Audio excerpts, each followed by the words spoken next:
एक बहुत मशहूर शेर है कि चलती फिरती आंखों से अजान देखी है। मैंने जन्नत तो नहीं देखी, लेकिन मैंने माँ देखी है। आप किसी भी धर्म के मानने वाले हों, किसी भी मज़हब के मानने वाले हों, हर धर्म हर मज़हब में एक रिश्ता ऐसा है जिसे सबसे ऊंचा मकाम दिया गया है। वो रिश्ता है माँ का। माँ जिसके पैरों के नीचे कहा जाता है कि जन्नत है। मगर एक औरत ऐसी भी थी, एक माँ ऐसी भी थी जिसने अपनी सगी औलाद के सिर पर कुल्हाड़ी से वार किया। ना सिर्फ कुल्हाड़ी से मारकर उसकी जान ली, बल्कि उसके जिस्म के टुकड़े किए और फिर उन टुकड़ों को पकाकर खा गई। नमस्कार, मेरा नाम है मोहम्मद आसिम और किसी को घर मिला हिस्से में या कोई दुकान आई। मैं घर में सबसे छोटा था, मेरे हिस्से में माँ आई। उस 5 साल के मासूम बच्चे के हिस्से में माँ तो आई, लेकिन वो माँ कातिल बन जाएगी और कातिल बनकर अपनी ही औलाद का कत्ल कर देगी, ये किसी ने नहीं सोचा था। ये कहानी है हिंदुस्तान की ज़मीन से करीब 4529 किलोमीटर दूर इजिप्ट की, जहाँ पर 29 साल की हाना नाम की एक महिला को अपने ही बच्चे की हत्या करने के जुर्म में गिरफ्तार किया गया है। हाना पर आरोप है कि वो अपने ही बेटे को पकाकर खा गई। सबसे ज़्यादा हैरानी की बात तो ये है कि उसने न सिर्फ अपने इस हैवानियत भरे जुर्म को कबूल किया, बल्कि इसके पीछे की जो उसने वजह बताई वो भी आपको झंझोर कर रख देगी। डेली मेल की रिपोर्ट के मुताबिक 29 साल की हाना इजिप्ट के अबू शलाबी की रहने वाली है और उसने अपने बेटे को कुल्हाड़ी से पहले मारा। पुलिस ने जब उसे गिरफ्तार किया तो पता चला कि उसने 28 अप्रैल को अपने 5 साल के बेटे यूसुफ को मारने के बाद उसके सिर के कुछ हिस्से को पकाकर खा लिया। मगर ये घटना सामने आई कब?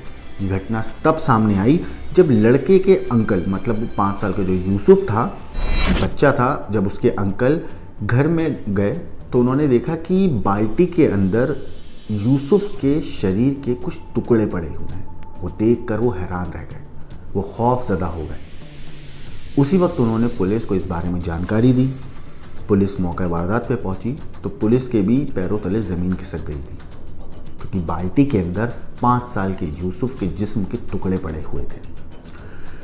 इस पूरे मामले पर स्थानीय मीडिया के मुताबिक महिला ने बच्चे के सिर पर 4 वार करे थे और 4 वार करके उससे पहले मारा, फिर बाथरूम में जाकर उसके टुकड़े किए, फिर गर्म पानी में ये टुकड़े डालकर महिला ने पकाए और उन टुकड़ों को वो खा गई।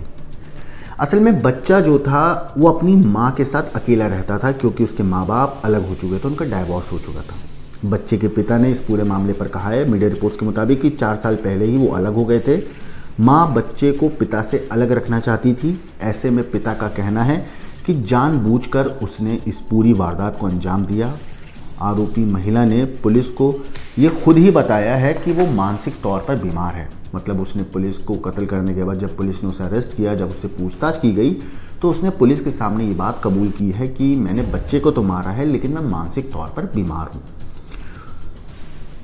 वो अपने बेटे को, महिला ने बताया कि वो अपने बेटे को हमेशा के लिए अपने साथ रखना चाहती थी, इसीलिए उसने ऐसा किया। हालांकि पुलिस को भी इस बात पर यकीन नहीं है कि महिला मानसिक तौर पर बीमार है, तो इसीलिए उसका मेडिकल कराया जा रहा है। मेडिकल जांच हो रही है, जिसके बाद ही कंफर्म हो पाएगा कि महिला सच में मानसिक तौर पर बीमार थी भी है या नहीं।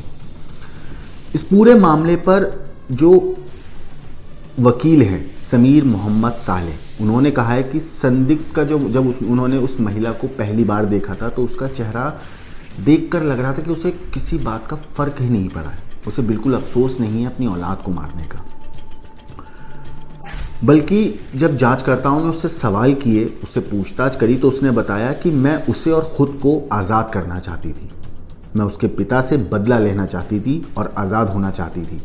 उसके पिता अक्सर आते रहते थे और हर वक्त उसे ले जाने की कोशिश करते थे। इस पूरे मामले पर माँ का ये जो एक चेहरा दुनिया के सामने आया है, इससे हर कोई हैरान है। और यकीन मानिए, एक माँ के ऊपर इस तरीके के इल्ज़ाम लगना अपने में खौफ की बात है, क्योंकि माँ और बेटा या बेटी का जो एक रिश्ता होता है वो अपने आप में एक पाक होता है। शायद इसीलिए हर धर्म में माँ को सबसे ऊंचा मकाम दिया गया है। इस कहानी के ऊपर आपका क्या कहना है, आपका क्या सोचना है, हमें कमेंट करके ज़रूर बताएं। बाकी देश और दुनिया की क्राइम की खबरों के लिए देखते रहिए